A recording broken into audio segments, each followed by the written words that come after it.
Episode 5 की शुरुआत में हम क्लासरूम में टीचर को देखते हैं। टीचर क्लास एफ के स्टूडेंट से कह रहे होते हैं कि तुम्हें इस साल मेहनत करनी होगी। अगर तुम कॉलेज में जाना चाहते हो तब तुम्हें एग्जाम में अच्छे नंबर लाने होंगे। घर पर कोतोको से पढ़ाई नहीं हो पा रही होती है।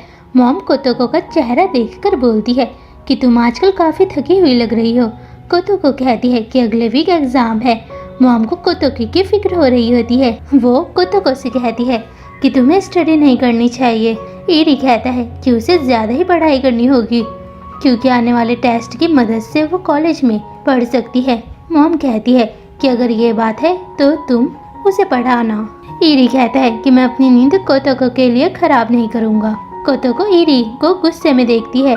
मॉम कहती है कि अगर तुम कॉलेज में नहीं जाना चाहती हो तब तुम हमारे घर पर हाउसवाइफ की ट्रेनिंग ले सकती हो।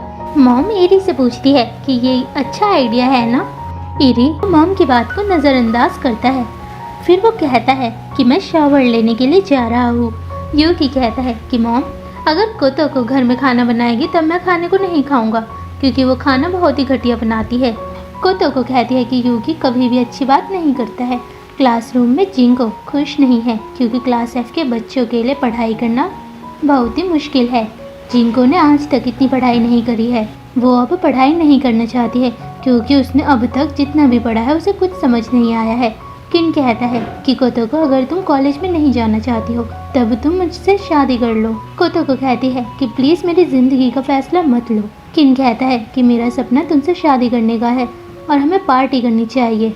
जिंको कहती है कि किंग का कहना सही है, हमें पढ़ाई के बदले पार्टी करनी चाहिए। कोतोको और सातोमी जिंको से कहते हैं कि तुम्हें किंग की बात को नहीं सुनना चाहिए। कोतोको कहती है कि मेरे पास एक आइडिया है, हम सब स्कूल ख़त्म होने के बाद एक साथ पढ़ाई कर सकते हैं। वो कोतोको की बात को मान लेते हैं। घर पर मॉम कोतोको के दोस्तों को देखकर खुश है क्योंकि वो लड़कियां है और मॉम हमेशा से ही लड़कियां चाहती थी। यूकी उन्हें देखता है। जिंको कहती है कि तुम कैसे हो। यूकी कहता है कि तुम तीनों एक्स्ट्रा क्लासेस लेती हो जो कि एक बेइज्जती होती है। जिंको और सातोमी को कोतोको का कमरा अच्छा लगता है। वो तीनों साथ में पढ़ाई करते हैं लेकिन उन्हें कुछ समझ नहीं आता। कोतोको कहती है कि इरी इस सवाल का जवाब काफ़ी जल्दी दे देगा। वो कहते हैं कि अगर तुम इरी से इस सवाल का जवाब पूछोगी तब इरी तुम्हें बताएगा। कोतोको को याद आता है कि उसने इरी को धमकी दी थी कि अगर वह एग्ज़ाम में उसकी मदद नहीं करेगा तब वो सभी स्टूडेंट्स को उसके बचपन की फ़ोटो दिखा देगी, जिस वजह से इरी ने कोतोको की बात को माना था। पहले तो कोतोको मना करती है लेकिन बाद में वो इरी से सवाल का जवाब ढूंढने के लिए चले जाती है। इरी कोतोको के सवाल का जवाब देता है और कहता है कि मुझे तुम परेशान मत करो। कोतोको थैंक यू कहकर चले जाती है। जब वो तीनों ही पढ़ाई कर रहे होते हैं उन्हें कुछ भी समझ नहीं आता। कोतोको फिर से इरी से सवाल पूछने के लिए जाती है। ऐसे ही कोतोको कई बार इरी से सवाल पूछती है और इरी उनका जवाब देता है लेकिन कोतोको फिर से इरी से सवाल पूछती है। इरी को गुस्सा आ जाता है। कोतोको इरी से माफ़ी मांगती है। इरी कोतोको से नोटबुक छीनता है और गेट बंद करके कहता है कि 15 मिनट के बाद आना। क्लास एफ के बच्चे इरी को जानते हैं कि वो एक जीनियस है और कॉलेज में उसका एडमिशन आसानी से हो जाएगा। वो सभी कोतोको से मदद मांगते हैं। कोतोको को ना चाहकर भी उनकी बात को मानना पड़ता है। इरी जब घर पर आता है वो हैरान हो जाता है। क्लास एफ के सभी स्टूडेंट्स इरी से कहते हैं कि प्लीज़ हमें पढ़ाओ। इरी कोतोको के ऊपर गुस्सा होता है और कहता है कि ये चल क्या रहा है। कोतोको कहती है कि प्लीज़ उनके भविष्य को तुम ही बचा सकते हो। इरी को उनकी बात माननी पड़ती है। घर पर इरी सभी स्टूडेंट्स को पढ़ाता है। मॉम और डैड उनको छुपकर देख रहे होते हैं और कहते हैं कि जब से कोतोको घर पर आई है इरी बदलने लगा है। मॉम इरी के लिए खुश है। स्टूडेंट्स मॉम को थैंक यू कहते हैं और चले जाते हैं। कोतोको इरी को चाय देती है।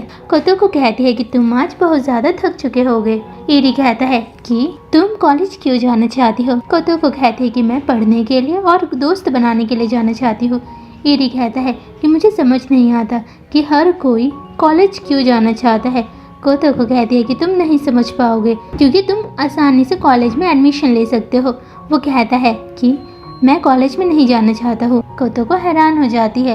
वो पूछती है कि तुम भविष्य में क्या करने वाले हो। ईरी कुछ नहीं कहता है। सभी का एग्जाम अच्छा होता है सिवाय किंग के।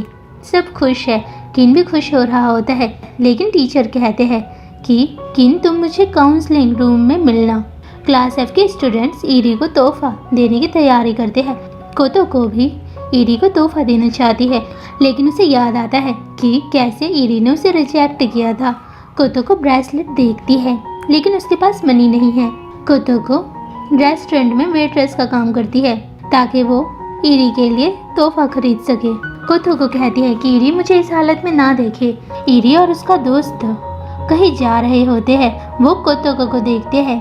दोस्त कहता है कि ईरी, ये वही लड़की है ना जिसने तुम्हें लव लेटर देने की कोशिश करी थी। ईरी कोतो को देख रहा होता है। क्रिसमस का दिन भी आने वाला है। कोतो, सातोमी और जिंको ईरी को मैरी क्रिसमस विश करते हैं। सातोमी और जिंको कहते हैं कि हम क्लास एफ के स्टूडेंट्स की तरफ से तुम्हें ये तोहफा दे रहे हैं। ईरी जैसे ही तोहफे को देखता है वो परेशान हो जाता है। उसके अंदर कोतो के नाम की एक डॉल होती है। मॉम खुश हो जाती है क्योंकि मॉम को वो डॉल क्यूट लग रही होती है। ईरी को वो डॉल बिल्कुल पसंद नहीं आती। वो पूछता है कि क्या मैं इसे फेंक सकता हूँ। नेक्स्ट सीन में वो क्रिसमस सेलिब्रेट करते हैं। कोतो सभी को तोहफा देती है। वो ईरी को भी तोहफा देती है। ईरी मन में कहता है कि ये कोतो के नाम की डॉल नहीं होनी चाहिए। जिंको और सातो में भी कोतो के दिए हुए तोहफे को देख रहे होते हैं। वो चौंक जाते हैं क्योंकि कोतो ने ईरी को एक ब्रेसलेट दिया होता है। ईरी कहता है कि मैं एक बूढ़ा आदमी नहीं हूँ। कोतो कहती है कि मैंने गलत तोहफे को चुना है। मॉम पूछती है कि कोतो ये ब्रेसलेट महंगा होगा। कोतो कहती है कि मैं एक रेस्टोरेंट में वेट्रेस का काम कर रही थी। ईरी मुस्कुराता है। मॉम कोतो को तोहफा देती है जो कि एक फ़ोटो फ्रेम है। मॉम पूछती है कि ईरी, तुम कोतो को क्या तोहफा दोगे? ईरी कहता है कि मैं उसे कुछ नहीं दूंगा। मॉम कहती है कि हम तुम दोनों की साथ में एक फ़ोटो खींच सकते हैं, लेकिन ईरी मॉम की बात को मान लेता है और कहता है कि हम सिर्फ एक ही फ़ोटो खिंचाएंगे। मॉम खुश हो जाती है। मॉम उनकी फ़ोटो खींचती है। सब कोतो और ईरी को देख रहे होते हैं। कोतो मन में कहती है कि आजकल ईरी का व्यवहार मेरे प्रति बदल रहा है और अपने आप से पूछती है कि क्या ये चमत्कार है। वो शर्मा रही होती है। ईरी कहता है कि तुम रोज रेस्टोरेंट में काम करती थी। कोतो ईरी से दूर हट जाती है। वो समझ जाती है कि ईरी को पहले से ही पता था कि वो किसी रेस्टोरेंट में वेट्रेस का काम कर रही है। वो मन में कहती है कि ईरी ने मुझे फिर से चिढ़ाया। ईरी मुस्कुराता है।